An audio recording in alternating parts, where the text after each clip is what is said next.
it's Donna with Get Inspired Urban Homestead. I am going to make some chicken tacos. I've got 2 pounds of diced chicken from the farmer's market. I've got 3 fresh poblano peppers from my garden. I've got 5 jalapeños fresh from my garden. And 4 kind of small tomatoes fresh from my garden. And a really cool looking onion from the farmer's market. I'm gonna dice these up, throw them in the pan. I'm gonna go ahead and put in 2 tablespoons of avocado oil. Avocado oil has a really high smoke point. What that means is if it gets hot, the oil doesn't burn up and turn rancid. I only recently realized that. Kind of silly on my part. Let me grab a few of my favorite Cutco knives. Love them, highly recommend them. And Tommy, leave it.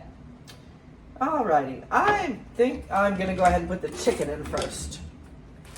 I'm gonna cut open my diced chicken from Smith & Smith Farms.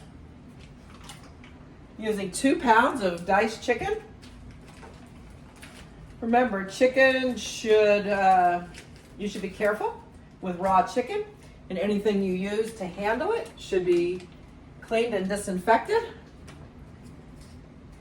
So, let's see, get my hands washed up real good, and then I will dice up these vegetables, and I will saute them in the pan. Then, I will just let it simmer for probably an hour. When the chicken just kind of falls apart and shreds, that's when I'll know it's done. I'm going to take the seeds out of the poblano and jalapeno peppers.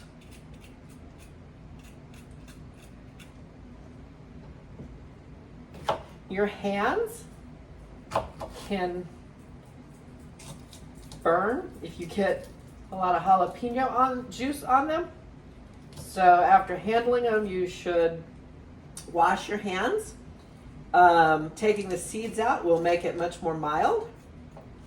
And don't touch your eyes even after you wash your hands, because somehow that jalapeno juice just stays on. So these poblanos were a little on the small side, but I have a lot of them. So I decided I wanted to cook with them. So I harvest them anyway. Oh, I think I have 4 poblanos here. I'm going to use a teaspoon of garlic powder, salt and pepper, a teaspoon each. And then when it's done, I'm going to give it a taste. And I may add a little bit more. I would start with no more than a half a teaspoon to add more.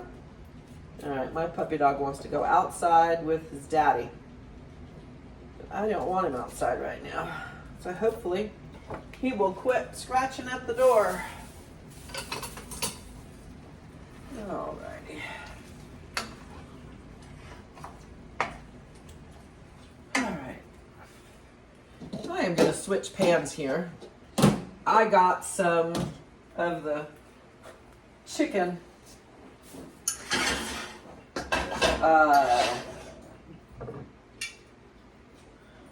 the liquid from the chicken, and I never like the way that looks.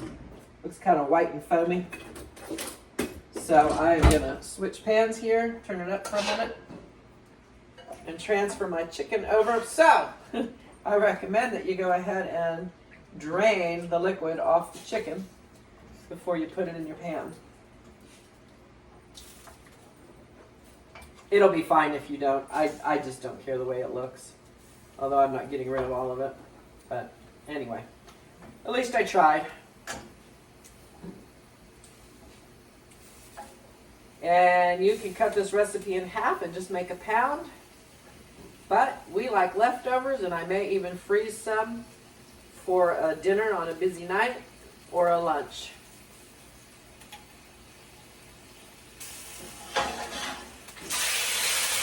Ah, here's the sizzle. Still a little frozen in one part, but no worries, it'll unfreeze.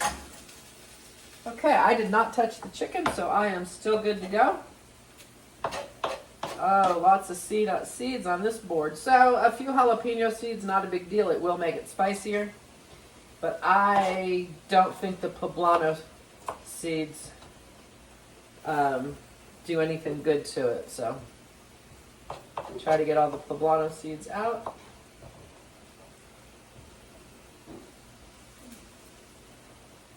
And just dicing up all this. I'm not worried about getting it too small, because when this is done, everything is going to be very mixed up. The peppers and the tomatoes are pretty much just going to fall apart. The chicken's going to shred. I've made this a few times recently, but before that, it's been a long time since I made it. But each time it has been super good.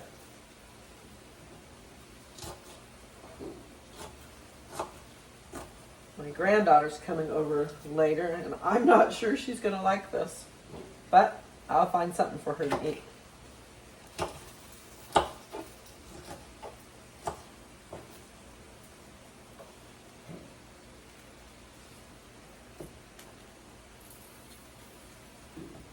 Lots of peppers to cut up.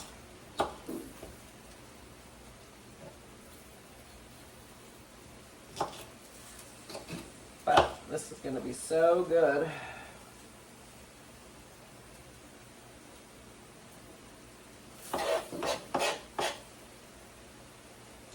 So I've got this on medium-high heat. Just getting everything nice and hot.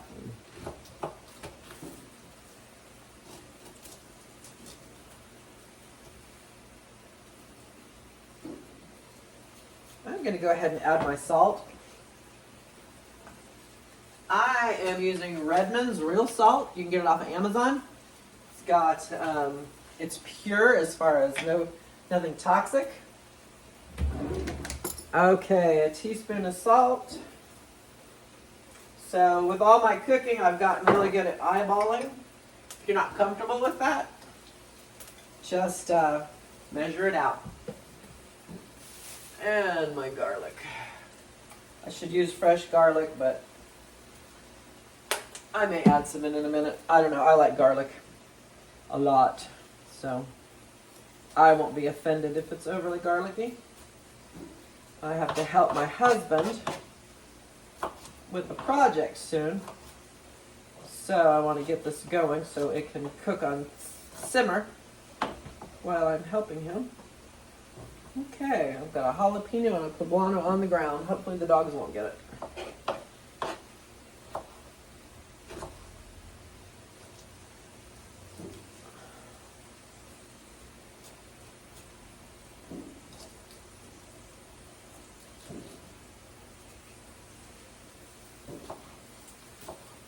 You can use store-bought peppers.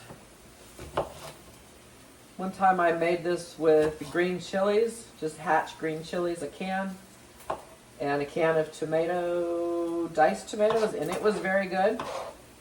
So you can be creative when you make this, depending on what ingredients you have on hand.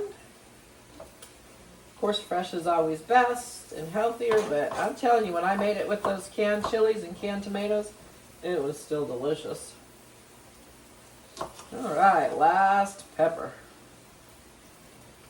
I cut that last 2 in fourths and it went a lot quicker. Okay. There's a little bit more pepper around the stem on the poblano. I'm going to grab that too. All right. A quick stir.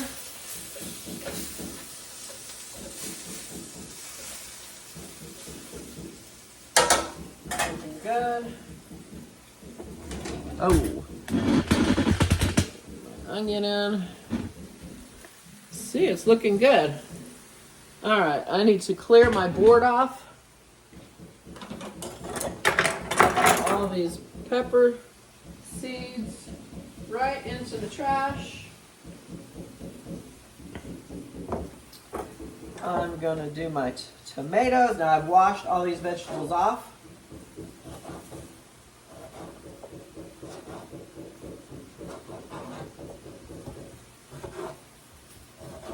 You can dice these up smaller, but they're going to pretty close to liquefy by the time it's done.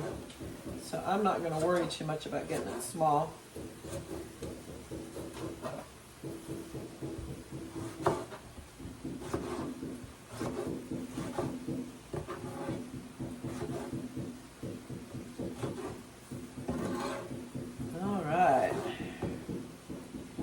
I've gotten about, I'm going to guess, 30 tomatoes off my tomato plants so far this year. I'm hoping to make a lot of salsa, and if I have abundance, I'm going to do some canning. Alrighty.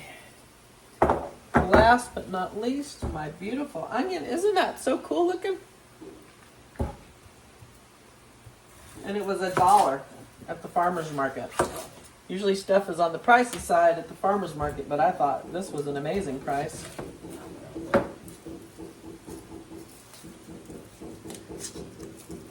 What I found at the farmer's market, even though stuff isn't USDA organic, that the farmers don't use pesticides. So that's the good thing about the farmer's market. We're supporting local people. And all right, I'm gonna get a fresh utensil.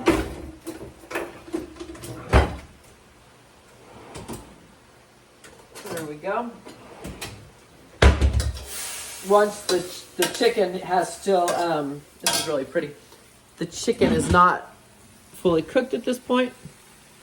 So when it is and I want to stir it, I will get another clean utensil. This is really pretty.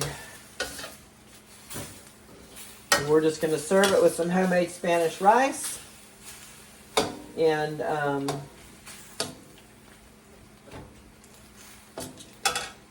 I think it needs another half a teaspoon of salt. There's a lot of chicken there.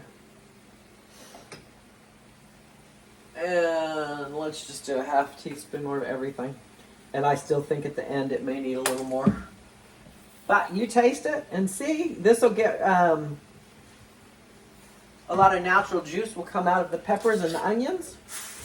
And I'm also going to cover it. And so you shouldn't need to add any liquid to it.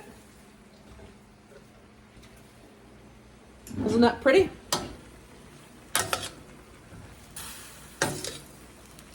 All right, I am going to cover it, stir it every once in a while, make sure it doesn't dry out.